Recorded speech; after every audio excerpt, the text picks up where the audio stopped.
नमस्कार दोस्तों, एक बार फिर से स्वागत है मेरे इस यूट्यूब चैनल पर। आज मैं फिर आप लोगों के लिए ज्ञानवर्धक कहानी लेकर आया हूँ।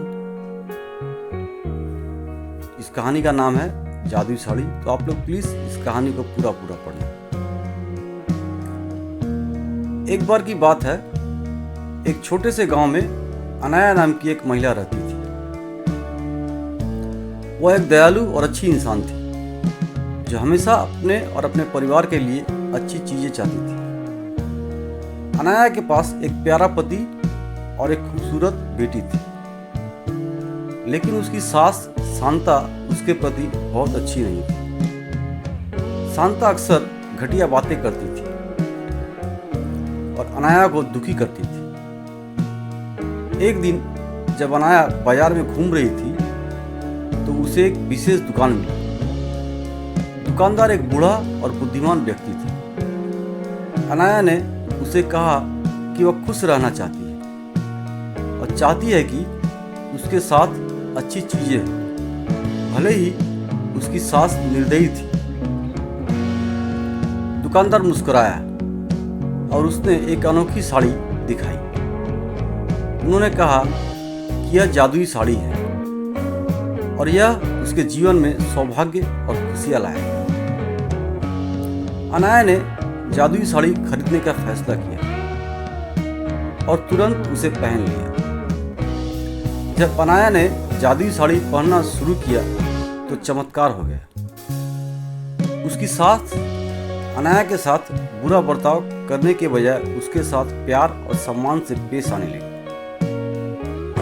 अनाया बहुत खुशी थी क्योंकि उसकी सास उसकी सबसे बड़ी समर्थक और सबसे अच्छी दोस्त बन गई थी। गांव के लोग इस बदलाव को देखकर आश्चर्यचकित रह गए। जादुई साड़ी की वजह से अनाया के परिवार में खुशियां आने लगी। गांव बहुत अच्छी जगह बन गया और अनाया का पति सफल हो गया। उनका घर हमेशा प्यार से भरा रहता था और सभी का आपस में मेल जोल रहता था।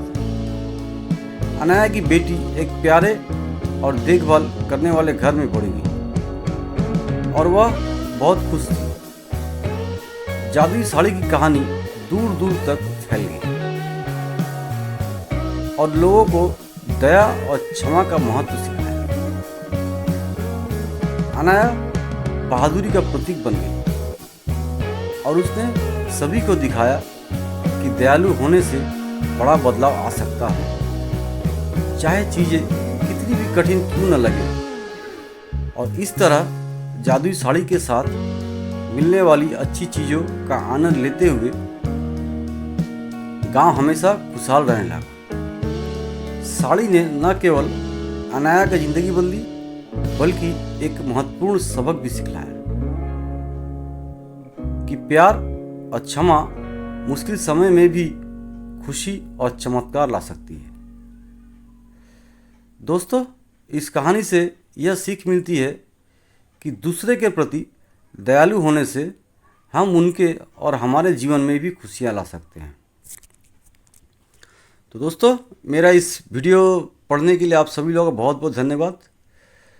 तो फिर मिलते हैं एक नई कहानी, एक नई ज्ञानवर्धक कहानी के साथ। तब तक के लिए नमस्कार।